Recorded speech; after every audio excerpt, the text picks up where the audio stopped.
प्रियंका गांधी कहती है कि इस बार खटा आने वाला है, मतलब वो कहना क्या चाहती हैं दर्शकों से? वो ये कहना चाह रही हैं कि खटाखट वोट पड़ रहा है मोदी जी को और वो फटाफट इटली भागने की तैयारी में है। खिसियानी बिल्ली खंबा नोचे, तो खंबा क्या है? खंबा है ईवीएम, और कुछ है नहीं। किसको बोलेंगे? जनता को तो बोल नहीं सकते कि तुमने नहीं दिया, तुमने नहीं दिया। अरे जब हर मोहल्ला तुम्हें हरा रहा है, हर जात तुम्हें हरा रही है, हर मजहब तुम्हें हरा रहा है, हरा रहा है इंडी गठबंधन। राहुल गांधी कहीं भी जाते हैं तो स्टेज ही टूट जाता है। आपने ध्यान से देखा नहीं, वो स्टेज नहीं टूटा है, वो गठबंधन के अंदर की दरारें जो थी वो टूट के बाहर आई हैं। गठबंधन के अंदर की जो दरारें हैं, जो ये तय करने में अभी तक असमर्थ हैं कि उनका प्रधानमंत्री का उम्मीदवार कौन हो, प्रधानमंत्री कौन बनेगा तो छोड़ दीजिए, तो जनता को तय करना है। उनका उम्मीदवार कौन, कम से कम ये तो बता दीजिए भाई। लालू यादव जी के बेटे बनेंगे कि सोनिया गांधी जी के बेटे बनेंगे कि उधर बाल ठाकरे के बेटे बनेंगे या किसी और के बेटा बेटी बनेंगे, ये अभी तक तय नहीं हो पा रहा किसका बेटा बेटी बनेंगे। 4 जून को अगर इनके शीर्ष नेता विपक्ष के ये कहेंगे, ईवीएम पर सवाल उठाएंगे कि ईवीएम गड़बड़ है, तो उनका जो निचला जो कार्यकर्ता जो बूथ पर बैठा था वो उन्हीं के मुंह पर तमाचा मारेगा कि जब वोट तुम्हें नहीं देने को जनता तैयार है तो जीतोगे कहां से? उसके बाद ईवीएम पे सवाल उठाओगे, यानी तो हम पर सवाल उठा के हमने गलत साइन किए थे। हाँ, वो ठीक कह रहे हैं। कैसे ठीक कह रहे हैं? बिहार और यूपी जो है बहुत बड़ा तूफान इंडी गठबंधन के लिए लेके आ रहा है, और ऐसा तूफान लेके आ रहा है कि इंडी गठबंधन के तमाम प्रत्याशी और नेता कहीं उस तूफान में दिखाई नहीं देंगे। नरेंद्र मोदी की इस प्रकार के तूफान की लहर जो यूपी और बिहार में विशेष तौर पर है, उसमें एनडीए के सभी प्रत्याशी जीतने जा रहे हैं और इंडी गठबंधन का बड़े से बड़े राजकुमार शहजादे जीतने नहीं वाले हैं। जमानतें जब्त होने वाली हैं। मेरा ये रिकॉर्ड आप ज्योति जी लिख के रख लीजिए। केजरीवाल जेल से जब से बाहर आए लगातार रोड शो कर रहे हैं, मेहनत कर रहे हैं, वो कह रहे हैं कि भाजपा वाले पगला गए हैं। देखिए, जेल की नहीं, अब उनको फिर दोबारा बेल की सोचना चाहिए। पहले जिस प्रकार से वो बेल पर अभी बाहर हैं और उटपटांग बयानबाजी कर रहे हैं, पहले उनको अपना गिरबान झांकना चाहिए कि किस आधार पर उनको बेल मिली है। इस बात को शेयर करता हूं कि उन्होंने अपनी तबीयत का हवाला देते हुए बेल पर बाहर आए हैं और तमाम प्रकार के राजनीतिक गतिविधियों में वो शामिल हो रहे हैं, रैलियों में शामिल हो रहे हैं, भाषण दे रहे हैं, पीसी कर रहे हैं, तमाम चीज़ें कर रहे हैं। तब उनकी तबीयत ठीक है, तब उनका शुगर लेवल ठीक है, लेकिन जैसे ही जेल जाने की बारी आती है तो उनका शुगर लेवल बिगड़ने लगता है, उनकी तबीयत बिगड़ने लगती है। चुनाव के ही मुद्दे पर सीधा बात करेंगे बीजेपी नेता सौरभ उनियाल जी से। सबसे पहले आपका बहुत बहुत स्वागत हमारे चैनल में। धन्यवाद आपका। क्या बोलेंगे, क्या लग रहा है कि 4 जून को क्या होने वाला है? 4 जून जैसे कि तारीख है तो 400 पार होना तय है। और मुझे लग रहा है कि 6 चरण के ये लगभग अभी तक वोटिंग हो चुकी है और 1 चरण मात्र बाकी है। उसमें काशी विश्वनाथ भगवान का आशीर्वाद भी प्रधानमंत्री नरेंद्र मोदी को मिलने जा रहा है और उसके साथ पूरा इंडिया मिला करके 400 पार 200% होने जा रहा है। इस बात को आप आश्वस्त लिख लीजिए, अपने रिकॉर्ड में आप रख लीजिए। अच्छा, आप कह रहे हैं कि 400 पार होने वाला है। राहुल गांधी अभी बीते दिन गए थे बिहार दौरे पर, पाटिलपुत्र लोकसभा क्षेत्र में। वहाँ पे उन्होंने दावा किया है कि एनडी जो उन लोगों की गठबंधन है वो बिहार और यूपी में तूफान ला रहा है। हाँ, वो ठीक कह रहे हैं। कैसे ठीक कह रहे हैं? बिहार और यूपी जो है बहुत बड़ा तूफान इंडी गठबंधन के लिए लेके आ रहा है और ऐसा तूफान लेके आ रहा है कि इंडी गठबंधन के तमाम प्रत्याशी और नेता कहीं उस तूफान में दिखाई नहीं देंगे। नरेंद्र मोदी की इस प्रकार के तूफान की लहर जो यूपी और बिहार में विशेष तौर पर है, उसमें एनडीए के सभी प्रत्याशी जीतने जा रहे हैं और इंडी गठबंधन का बड़े से बड़े राजकुमार शहजादे जीतने नहीं वाले हैं। जमानतें जब्त होने वाली हैं। मेरा ये रिकॉर्ड आप ज्योति जी लिख के रख लीजिए। और ये 400 पार का मेरा दोबारा जो नारा है, और यूपी बिहार में विशेष तौर पर जिस प्रकार से एनडीए भाजपा के नेतृत्व में, नरेंद्र मोदी जी के नेतृत्व में जीतने जा रही है, उस बात से राहुल गांधी जी के दोबारा होश उड़ने वाले हैं और दोबारा उनको विपक्ष में बैठने का मौका मिलेगा। इस बात का मैं पूर्णतः विश्वास के साथ कह रहा हूँ। अच्छा, विपक्ष मजबूत है क्या कि फिर से उसको मौका मिलेगा? आपको लगता है कि विपक्ष वाले मजबूत हैं या विपक्ष में कोई ऐसा है जो मोदी जी के सामने आकर के अपनी बातों को रख सके? ये तो उनके असल बात ये है, देखिए, लोकतंत्र के लिए विपक्ष का मजबूत होना परम आवश्यक है। विपक्ष मजबूत है? अब देखिए, ये तो उनके अंदरूनी विश्लेषण का और अंदर के एनालिसिस का समय है।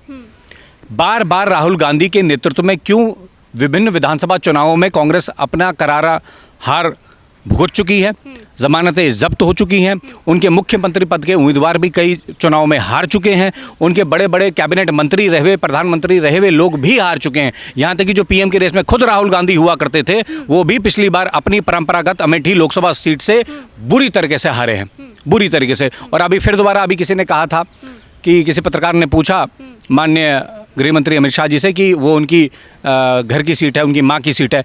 उन्होंने बहुत स्पष्ट शब्दों में कहा, मैं आपके चैनल पे दोबारा ये बात कहता हूँ, यहाँ इस लोकतंत्र में, इस भारतवर्ष में किसी के बाप की, किसी की माँ की कोई सीट नहीं है। ये सभी सीटें देश की जनता की सीटें हैं और देश की जनता जिसको चुन करके भेजेगी, देश की पंचायत में, संसद में वही व्यक्ति बैठेगा। और ये बात निश्चित रूप से है कि देश की जनता तय कर चुकी। 400 पार के नारे के साथ नरेंद्र मोदी जी को पुनः प्रधानमंत्री बनाने जा रहे हैं। आप कह रहे हैं नरेंद्र मोदी जी पुनः प्रधानमंत्री बन रहे हैं और केजरीवाल जेल से जब से बाहर आए लगातार रोड शो कर रहे हैं, मेहनत कर रहे हैं, वो कह रहे हैं कि भाजपा वाले पगला गए हैं। देखिए, जेल की नहीं, अब उनको फिर दोबारा बेल की सोचना चाहिए पहले। जिस प्रकार से वो बेल पर अभी बाहर हैं और उटपटांग बयानबाजी कर रहे हैं, पहले उनको अपना गिरबान झांकना चाहिए कि किस आधार पर उनको बेल मिली है। मैं आपके चैनल के माध्यम से इस बात को सभी जनता के साथ इस बात को शेयर करता हूं कि उन्होंने अपनी तबीयत का हवाला देते हुए बेल पर बाहर आए हैं और तमाम प्रकार के राजनीतिक गतिविधियों में वो शामिल हो रहे हैं, रैलियों में शामिल हो रहे हैं, भाषण दे रहे हैं, पीसी कर रहे हैं, तमाम चीज़ें कर रहे हैं। तब उनकी तबीयत ठीक है, तब उनका शुगर लेवल ठीक है, लेकिन जैसे ही जेल जाने की बारी आती है तो उनका शुगर लेवल बिगड़ने लगता है, उनकी तबीयत बिगड़ने लगती है। तो कह रहे हैं कि दिल्ली से चौंकाने वाला रिजल्ट आने वाला है। बिल्कुल आएगा, क्योंकि पिछली बार कांग्रेस और आम आदमी पार्टी, जैसे आपको पता है, पिछली बार अलग अलग लड़े थे और उनको लग रहा है मिलने के बाद इस बार वो कुछ अनोखा काम कर देंगे। अनोखा काम ये होने वाला है कि पिछली बार मिलाकर के जितने वोट मिले थे उससे भी कम मिलने वाले हैं इस बार। तो इस बार कारण क्या होगा? कारण ये है कि प्रधानमंत्री नरेंद्र मोदी जी ने ऐसे पिछले 5 साल में, जो 14 से लेकर 19 तक नहीं किया, 19 से लेकर 24 के बीच में ऐसे काम कर दीजिए, ऐसे काम कर दिखाए हैं जिसके बारे में लोगों ने सोचा नहीं था। 500 साल का इंतजार अपने आराध्य के लिए, जिस देश में और दुनिया भर के भक्तों को था, वो घड़ी इन्हीं 5 साल में आई है। ज्योति जी, आप राम मंदिर की बात कर रहे हैं। बिल्कुल, मैं राम मंदिर की बात कर रहा हूँ। लेकिन विपक्ष तो कहते हैं कि राम मंदिर तो सिर्फ भाजपा वालों का है नहीं, राम मंदिर तो मोदी जी ने बनवाया नहीं है। बिल्कुल ठीक कह रहे हैं, तभी तो निमंत्रण उनको गया था, तो गए क्यों नहीं? मेरा भी यही प्रश्न है। राम तो सबके हैं, तो राम मंदिर के उस उद्घाटन में, उस प्राण प्रतिष्ठा कार्यक्रम में जो ऐतिहासिक क्षण था और लोग लड़ रहे थे कि हमको भी वो पास मिले, वो एंट्री मिले, लेकिन जिन लोगों को वो मौका मिला था भाग्य से, उन्होंने उसको ठुकरा के उसको अपने दुर्भाग्य में बदल दिया और वही प्रभु श्री राम दोबारा उनको विपक्ष में बैठाने का काम करेंगे। ये मैं आपको दावे के साथ कह रहा हूँ। वो लोग तो कह रहे हैं, जैसे तेजस्वी यादव हैं, बिहार के पूर्व उप मुख्यमंत्री हैं, वो कह रहे हैं कि मोदी जी हमें डराने का काम करते हैं, मोदी जी हमसे डर गए हैं, मोदी जी बिहार में आ रहे हैं, लेकिन वो नहीं जानते कि हम ठेठ बिहारी हैं, हमारे सामने कोई टिकने वाला नहीं।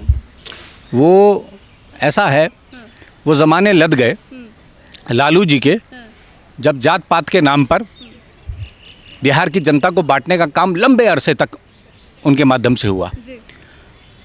बिहार की जनता उस जंगल राज को भूली नहीं है। लगातार इस बात को स्मरण आने वाली पीढ़ियों को भी कराए जाने की आवश्यकता रही है कि